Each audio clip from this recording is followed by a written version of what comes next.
నేను మీ అల్లిభూషణ్ అడ్వకేట్. ఈరోజు చాలా ముఖ్యమైన అంశం గురించి మాట్లాడుకుందాము. బెయిల్ ఎలా పొందాలి, అసలు బెయిల్ అంటే ఏమిటి?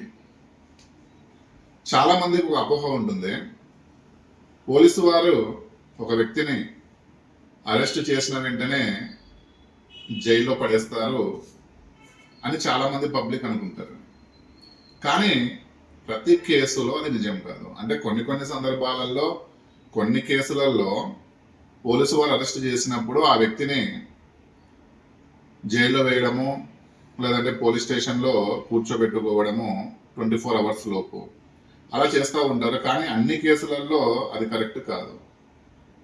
భారతీయ చట్టం ప్రకారము కొన్ని పరిస్థితులలో నిందితుని విచారణ పూర్తి అయ్యేంత వరకు బెయిల్ పై బయట ఉండే అవకాశాన్ని కల్పిస్తారు. అంటే ఒక వ్యక్తి ఒక కేసులో అరెస్ట్ అయి రిమాండ్కి పోయినప్పుడు ఒక కేసు యొక్క విచారణ పూర్తి అవ్వాలి అంటే దాదాపుగా 3 నుంచి 5 సంవత్సరాలు పడుతుంది.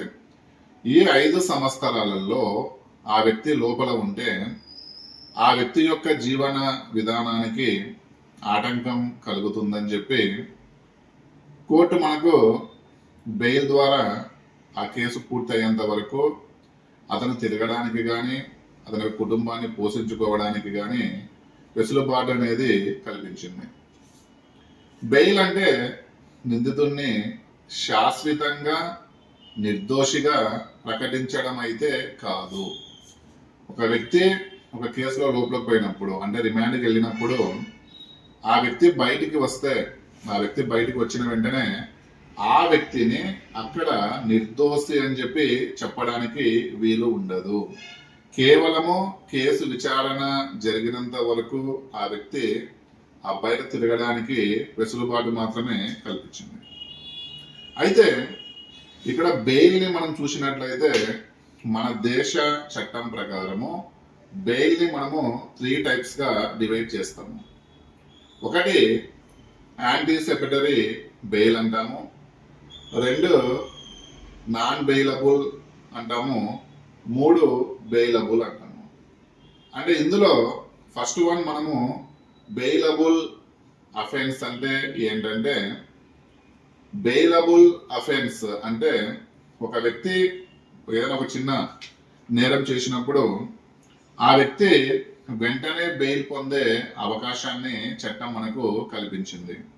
అంటే వెంటనే ఆ వ్యక్తికి బెయిల్ ఎలాగ వస్తుంది అంటే, ఆ వ్యక్తి పైన ఎఫ్ఐఆర్ అయినప్పుడు ఆ ఎఫ్ఐఆర్లో ఆ వ్యక్తి చేసిన నేరం ఏదైతే ఉందో అది 7 సంవత్సరాల లోపు నేరం అయితే, లేదా 3 సంవత్సరాల లోపు నేరం అయితే ఆ వ్యక్తికి పోలీసు వారు లేదా మెజిస్ట్రేట్ ముందు ప్రవేశపెట్టి ఎవరైనా 2 జామీన్లను పెట్టినా లేదా బెయిల్ బాండ్ని సమర్పిస్తే వారికి ఈ బెయిలబుల్ అఫెన్స్ కింద బెయిల్ ఇవ్వడం జరుగుతుంది. Second one non bailable offence. దీన్ని మనం ఏమంటామంటే పట్టదగిన నేరము అని చెప్పి చెప్తాము. అంటే ఇక్కడ ఒక వ్యక్తి ఒక మర్డర్ కేసులో కానివ్వండి, లేదా అటెంప్ట్ మర్డర్ కేసులో కానివ్వండి, లేదా కిడ్నాప్ కేసులో కానివ్వండి, లేదా రేప్ కేసులో కానివ్వండి, లేదా ఫోక్సో కేసులో కానివ్వండి, ఇలాంటి సందర్భాలలో అంటే 7 సంవత్సరాల కన్నా ఎక్కువ శిక్ష పడే కేసులు ఏవైతే ఉంటాయో ఆ కేసులలో వెంటనే బెయిల్ ఇవ్వడానికి కుదరదు, లేదా పోలీసు వారు బెయిల్ ఇవ్వడానికి కుదరదు. ఖచ్చితంగా ఆ వ్యక్తి మీద ఎఫ్ఐఆర్ చేయాల్సిందే, ఆ వ్యక్తిని కోర్టు ముందు ప్రొడ్యూస్ చేయాల్సిందే, ఆ వ్యక్తిని కోర్టు వారు 14 డేస్ రిమాండ్కి పంపించాల్సిందే.